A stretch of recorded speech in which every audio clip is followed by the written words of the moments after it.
Okay, welcome to Feisty Chess, folks. I'm playing Pulled Porker on leechess.org. Got a 10-5 game, and he has played e4. All right, let's play our Alekhine's defense. I just played a tournament, and I got a good Alekhine's defense game in. Came out of the opening pretty good.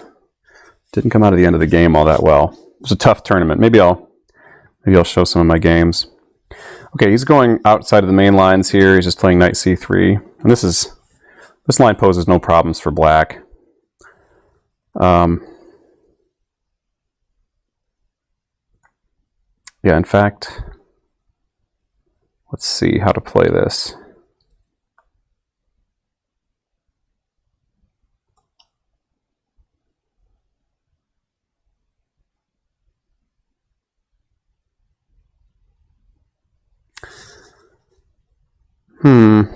I doubled the pawns. Well, we can't really go for that bishop fianchetto until he plays knight f3. Let's plan to fianchetto this bishop first.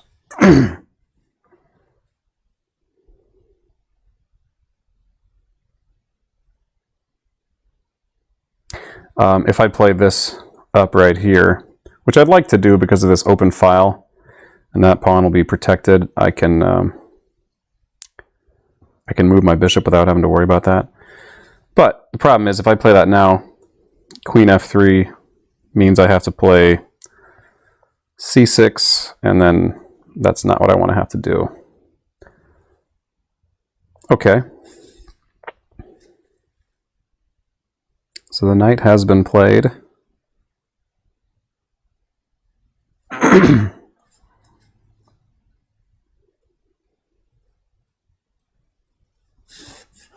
White might be deciding if he wants to get this bishop out here or play c4.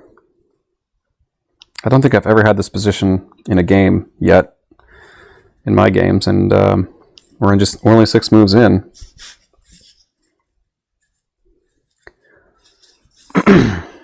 Pulled Porker has a healthy rating. Let's expand this a little bit. A little bit higher than mine. So yeah, black's really not, I don't have any problems here. I'd say I prefer black. The only real difference in the position, well, I suppose white has more of the center right now, but I don't have any lost development here. Okay, I'm going to go for b6 now. If he goes bishop d5, then c6 at least comes with tempo.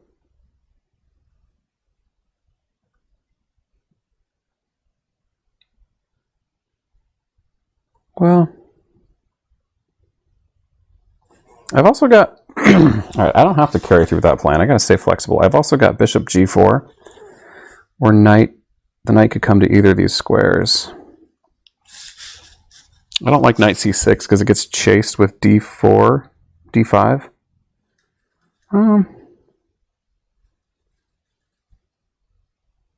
Actually, that looks okay. I don't think d5 is all that good of a move.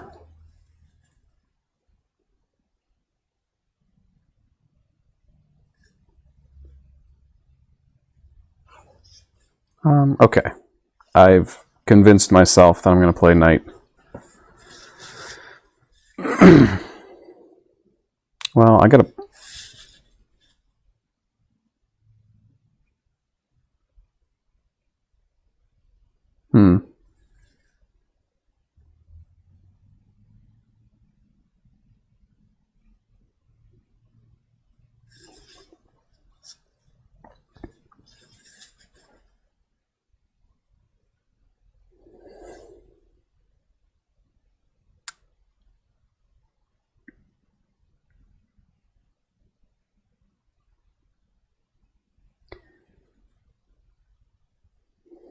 Bishop g4, he just plays h3, and then I have to trade away the bishop, and the queen ends up on f3, so I don't like that.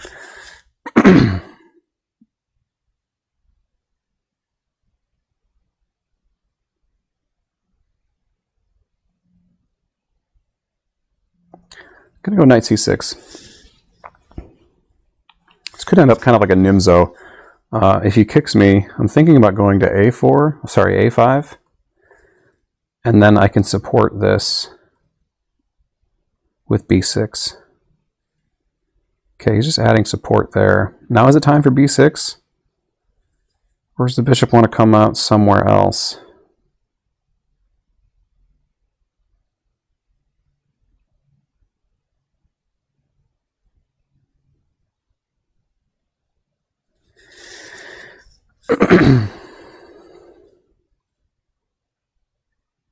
Yeah, I'm going to play b6.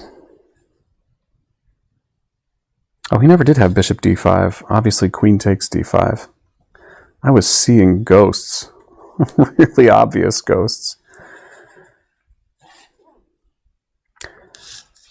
I find that what makes me a pretty good chess player is that I I think very negatively. I'm always underestimating my chances. And this, okay.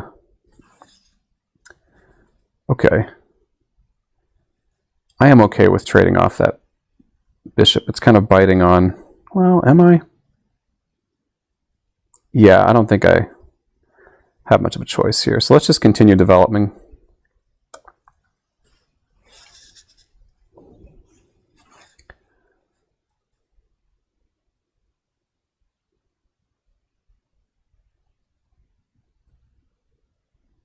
Can I get away with e5 here? Should I? Probably not.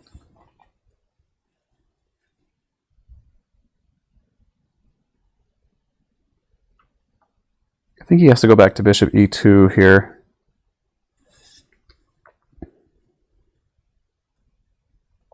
And then I think c5 looks good.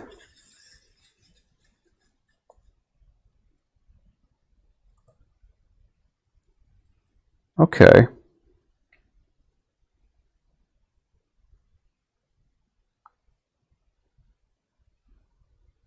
Yeah, c5. Oh, there's tactics on this diagonal. If I do take with this b pawn at some point. But I like the idea of having this majority on the king side versus like three pawns here and two are doubled, and two like that. The queen does protect the knight though on second thought, so that knight's okay there. So I'm free to recapture. Maybe I don't want to trade queens immediately. If I take the queens off and he recaptures with this bishop, I might be okay. Yeah.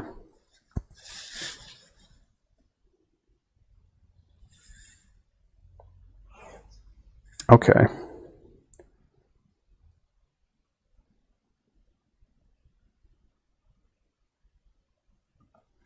Okay, this rook wants to come to that file. Yeah, I'm very happy here. I don't see a lot of ways that white can improve too much.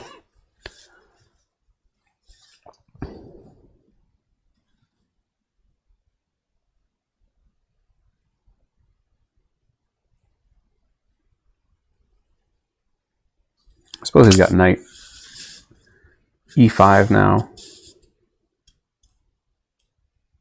But I think now that my rook's on c8, after a bunch of exchanges here, I'm grabbing on c2. So pawn takes, queen.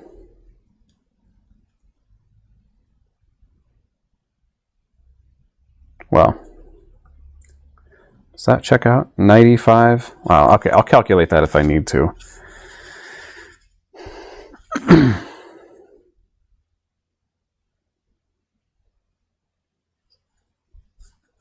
I could also take on f3 and then jump to c4 with my knight.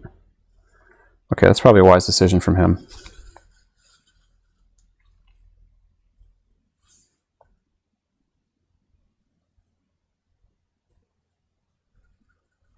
Okay, I could take here.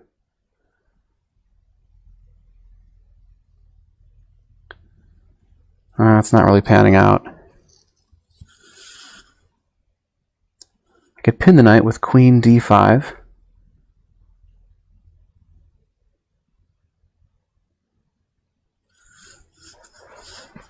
I like the look of that.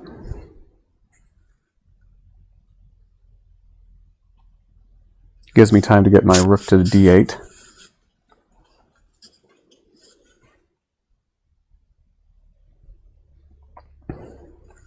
Also supports a knight coming to c4.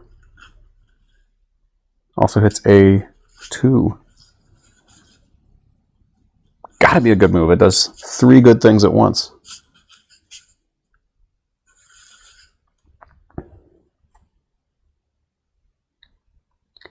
This pawn is loose in the meantime. Playing e6 seems like a bit much, though. It seems, I don't know, weakens some things. Maybe I should just play e6.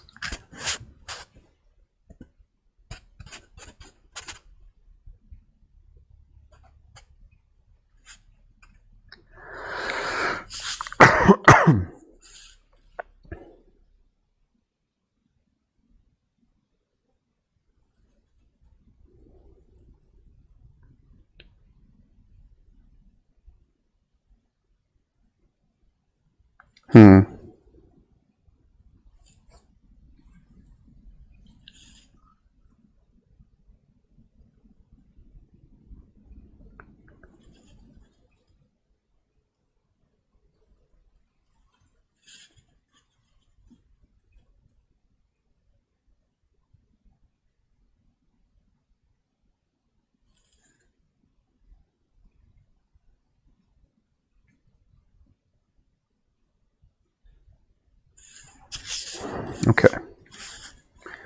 He wants to check me here.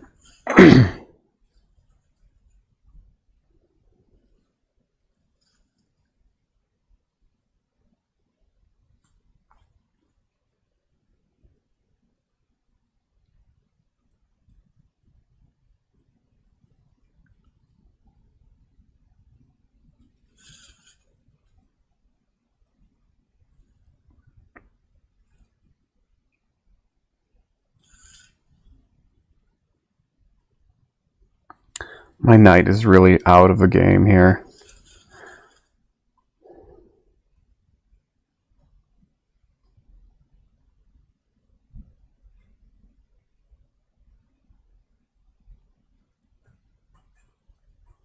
F6 would block his knight out, but then e7 looks pretty weak. I don't have to worry about his knight moving right away. So his knight's not going anywhere. So let's just get my knight back in the game. Oh, I can't do that without letting his knight move. Okay.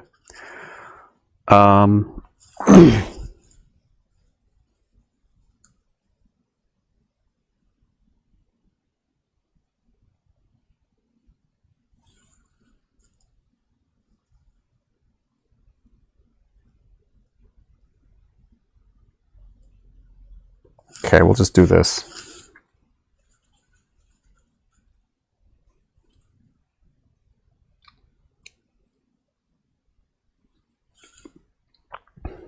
Low on time here.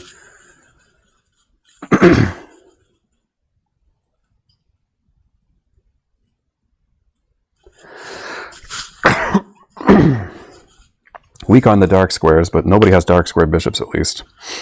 But that knight could prove an issue on the king side if I can't get mine back into the game.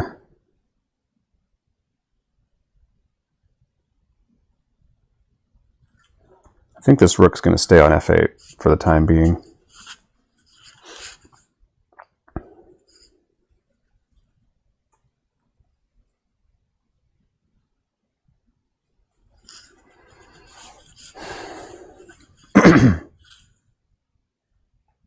Okay. Yeah, the knight on c4 is stable. The problem is it can be chopped, and then my queen is here, and on c4 my queen is no longer threatening this mate. So then the knight can jump in and actually hit my queen and f7 at the same time.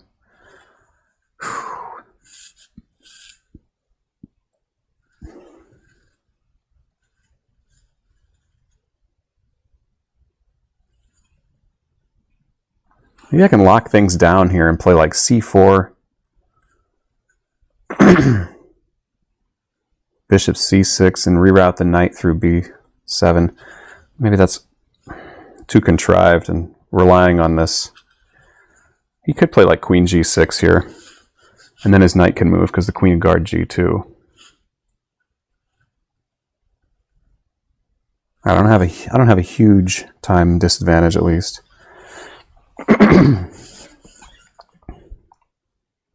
Playing a Nimzo style game, or just waiting for a endgame advantage.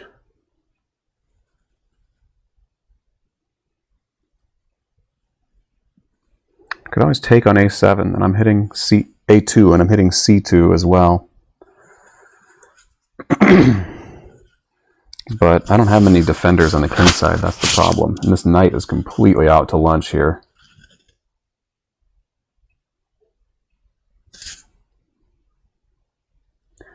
White could force a queen trade. If he does check on e5, I'll probably just slide my king back. Not take.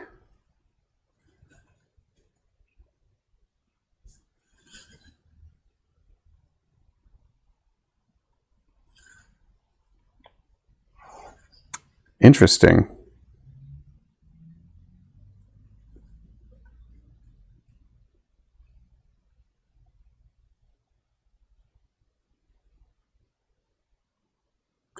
Okay, I could go knight takes right now.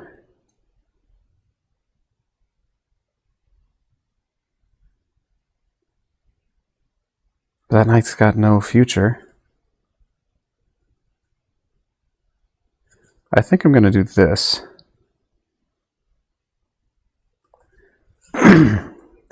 I would like to go for a queen trade. Again, my whole strategy here is based on end games.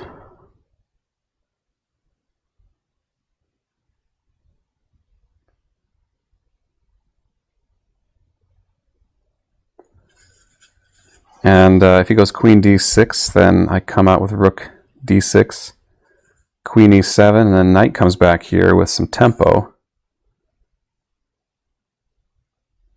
And I could actually take. Yeah, so he's committed himself to these doubled pawns now.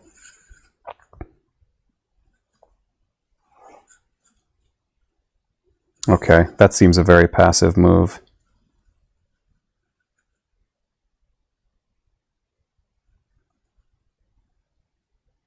This is going to cost me a tempo, but I'm going to go for it. I've doubled the pawns. Yep, takes with the rook. And we can keep that knight pinned if we do this right, and keep a lot of attackers here. How does he defend c4?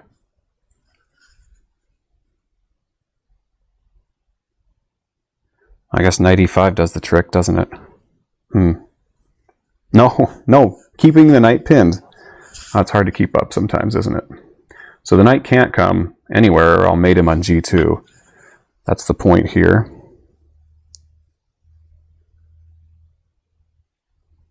Actually, I'm not threatening to take there, am I?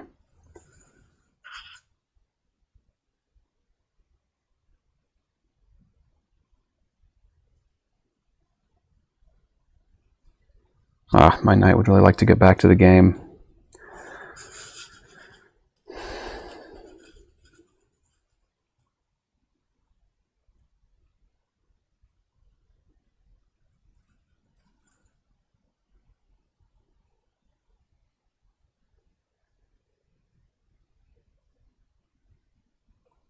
Okay, I've got to give him the second rank, unfortunately. Not happy about that, but...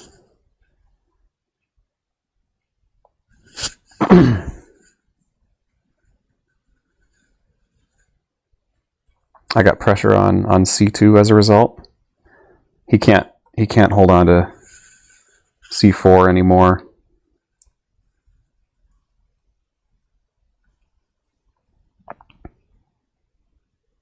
Well, now knight e5 is a possibility, isn't it?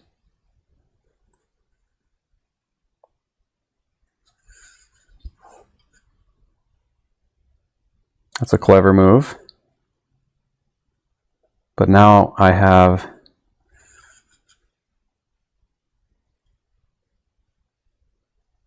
this move which shuts down the knight, and it shuts off this diagonal.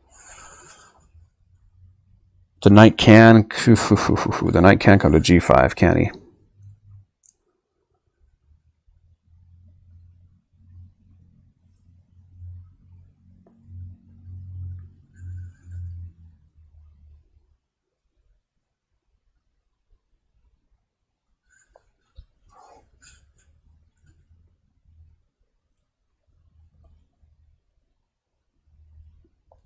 Okay, now he can't, anyway.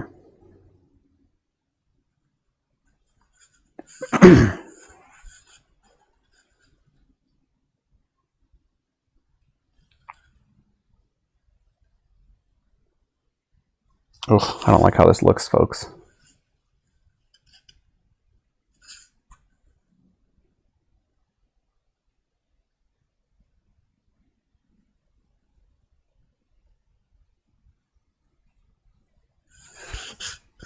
Rook takes e6, and then he's threatening rook d7 check.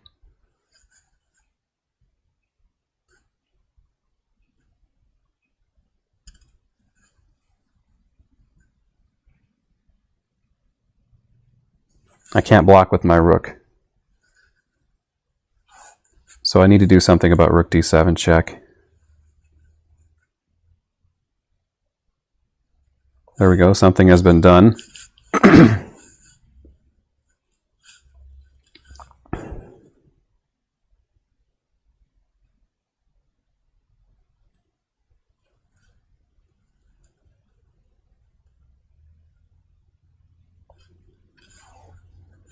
Dicey, dicey. Not just dicey, my queen is simply gone. Let's see if this trick works. It won't. I'm losing a rook with check.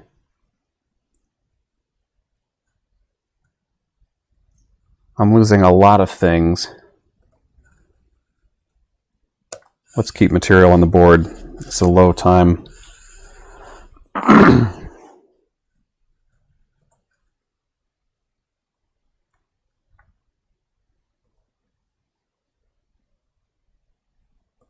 Okay.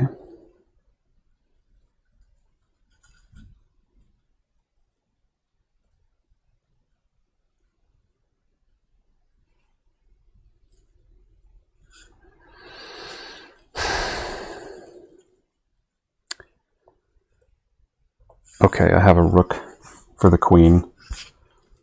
I've got a very slight pawn structure advantage. Oh, I've hamstrung myself here with bishop here. I should just drop my king back.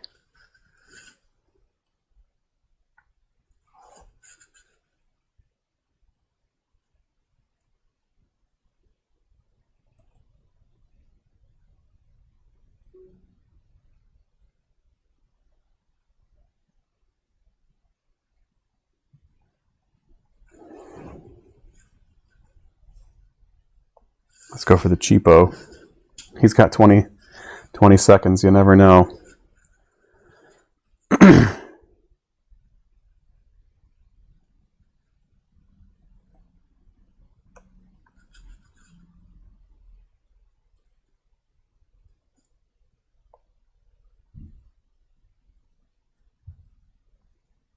Clever.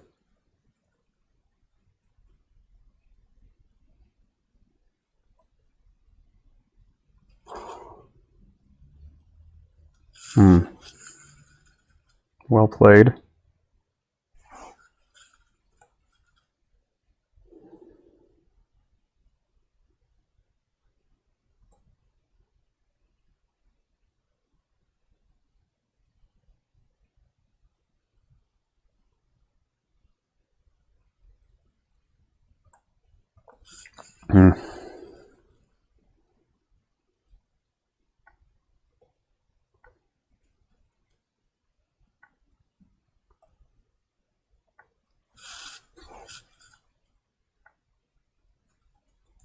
He wins that rook if I do that. Okay, well, he should be able to win this pretty easily. He could even trade off the rook for his queen. Okay. Man, I'm having a rough go of it lately. Good game, pulled porker. Let's look at it quickly. Well, no problems with the opening. I wonder if this is the way to go about this. It seems intuitive because you're giving white doubled pawns, but again, white's got the center. I have a history. In my youth, I overvalued the idea of doubling pawns. I always thought, oh, doubled pawns is like a big weakness, and only the super smart chess players know about that. But actually, it's really overrated. Yeah, the computer likes knight c6 here. Looks like the main move is knight takes c3, and black scores quite well with it. Okay. g6. Hey. Looks like we've got a lot of top games going here. Bishop c4, castles. c5. Okay. I was considering c5. You're supposed to play that in this kind of position. I think it's called Clovan's lever. That's what I saw it called in a book by Victor Bologan once. If he takes, let's look at this idea, c5. Well, you don't want to take, I guess. Queen a5 is the way to do this. I mean, bishop takes c6 has got to be good enough. c3. No, that's some kind of mistake. Bishop h6. What about queen takes? And then bishop takes c6. Still likes white. So queen a5 is a key idea. Bishop e3 to hold on to that pawn. And queen takes c3. And if the bishop tries to hold on to a different pawn, let's say you just go, well, you don't worry about it for now. Just develop your pieces. The pawns will fall later. Funny setup from white here. Okay, I don't know the intricacies of that position. I went knight c6, and the computer does not like that move. Other alternatives? Well, knight c6 is the only other thing that got played here.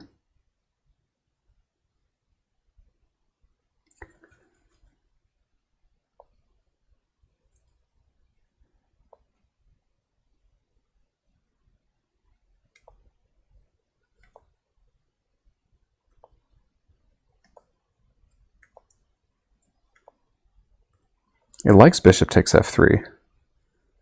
Then rook to c8.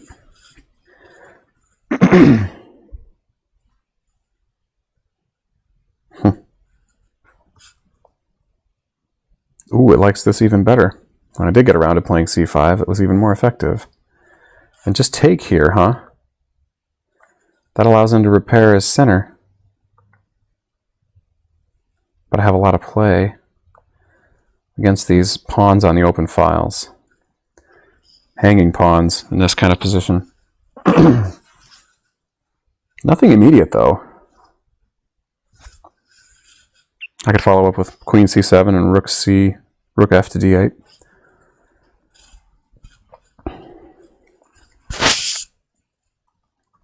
Okay. It seemed counterintuitive to want to undouble those pawns and give them hanging pawns.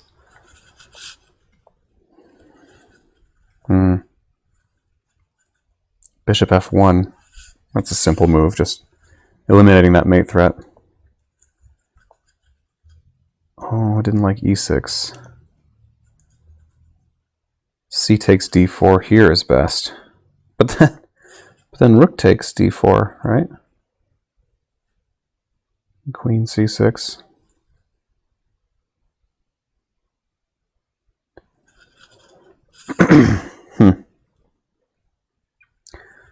And just for something like this, just going for trades.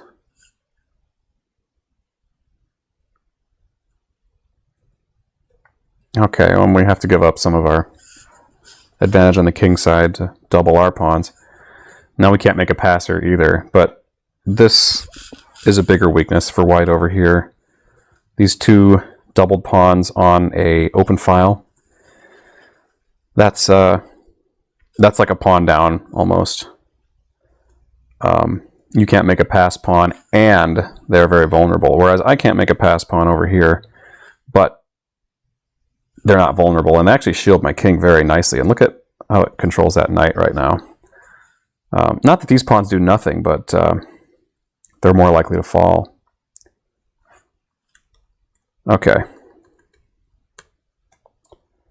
So yeah, just a reminder to myself that in these positions, you know, you really want white to take so we have the triple pawn structures, but sometimes it's best just to take yourself. And, you know, if he wants the tempo, he has rook takes, but if he wants to repair his pawns, he's got this. But the problem is, now that I've played rook c8, I can go here. Is that the problem? Is that an error? Well, that's good enough. So e6, I just wanted to shore that pawn up. Computer didn't like that. Okay, I should have gone knight takes c4 here.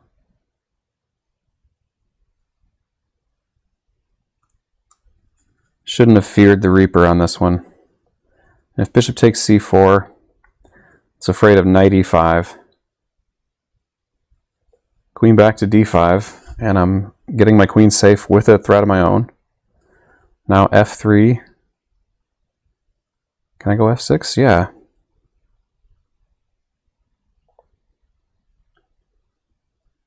g5, scare the queen away.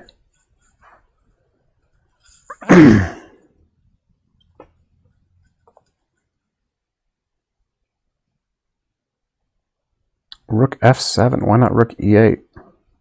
Oh, because it's terrible, apparently. Rook f7. And he can just take here, right? And then I have that. Take, take, take, and I have this capture at the end. But it's not even the end. Oh, okay, that's the point of rook f7. It's guarding this at the end of that big sequence. Silly computers. Okay.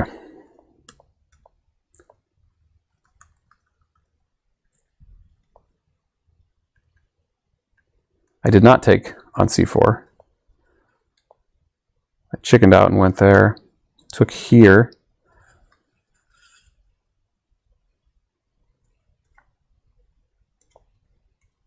Okay, queen f5.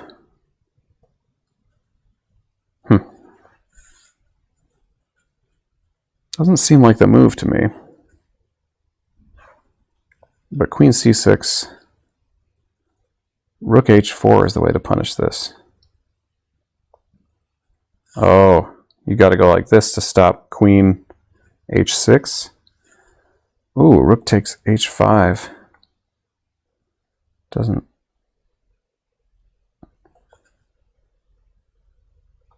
Oh, we're just getting mated. Oh, bishop d3 check. So back here, bishop d3 anyway.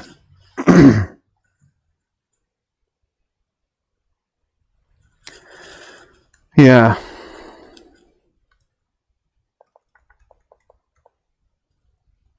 Really likes white here.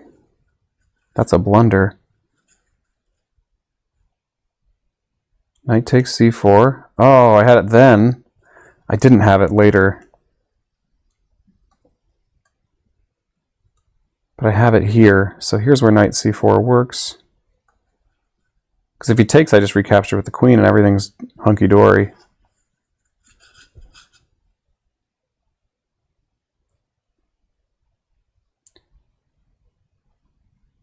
But what else does he do here other than that?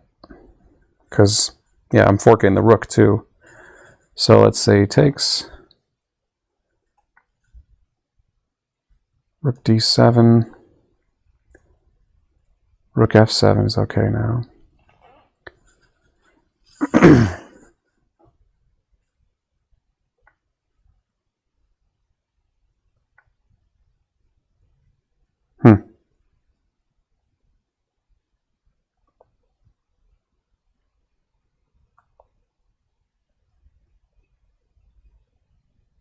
Oh, there's a mate on f1. That's the key. Okay. Yeah, now it doesn't work because my rook hangs on c7.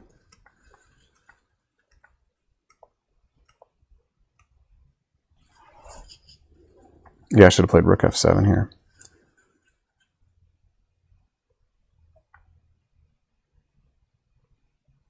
If he takes, I try to build a little fortress.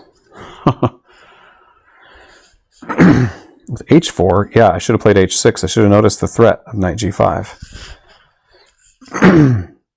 So yeah, I can kind of shuffle some things here, plant this rook here, and this kind of holds up as a fortress. He's got weak pawns to watch out for. I mean, definitely white is winning,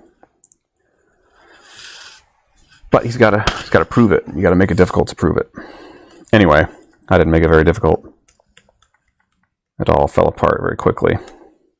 It's not what you want when you're down a rook for a queen, is to simplify everything else off the board, especially when your opponent has passers. So, all right. Again, thanks for watching. Thanks for the game to my opponent, and everybody stay feisty.